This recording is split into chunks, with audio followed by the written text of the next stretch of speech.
Mas paiigtingin pa ng Alyansa para sa Bagong Pilipinas ang kanilang panunuyo sa mga botante sa pamamagitan ng pakikipagtulungan sa mga lokal na kandidato at pagdadagdag ng mga lokal na aktibidad. Si Mela Lesmora sa sentro ng balita. Ngayong papasok na ang second half ng national campaign at magsisimula na rin ang local campaign period sa March 28. Mas paigtingin pa ng Alyansa para sa Bagong Pilipinas ang kanilang panunuyo sa mga botante sa pamamagitan ng pakikipagtulungan sa mga lokal na kandidato at pagdadagdag ng mga lokal na aktibidad. Nitong Sabado sa Santa Rosa, Laguna nanligaw ng mga botante ang mga pambato sa pagkasenador ng administrasyon kasama si Pangulong Ferdinand R. Marcos Jr.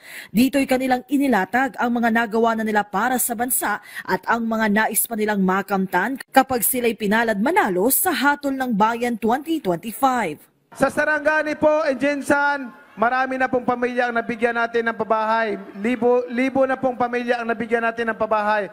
Pero ang pinakanais ko po buong Pilipinas, ang bawat pamilya magkaroon ng sariling tahanan, libre walang bayad.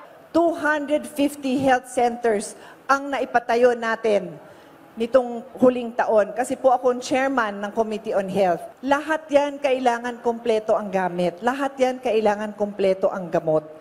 Kaya unti-unti natin bubuin yon, sama-sama tayo.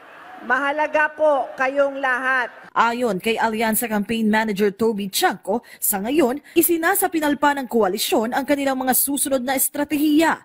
Pero ngayon pa lang, marami na raw imbitasyon sa kanilang senatorial candidates mula sa mga lokal na kandidato na sisikapin nilang pagbigyan.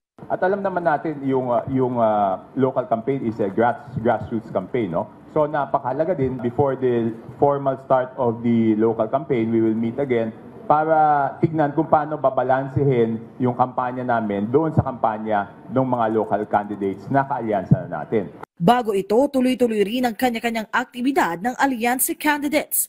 Si Makati City Mayor Abby Binay nakiisa sa National Women's Month celebration sa Quezon City, habang si House Deputy Majority Leader Erwin Tulfo maghahain daw ng panukalang paglaan ng prayer breaks at prayer room para sa mga Muslim employees. Sa loob ng linggong ito, inaasahang magkakasa ng panibagong campaign rally ang Alyansa para sa Bagong Pilipinas.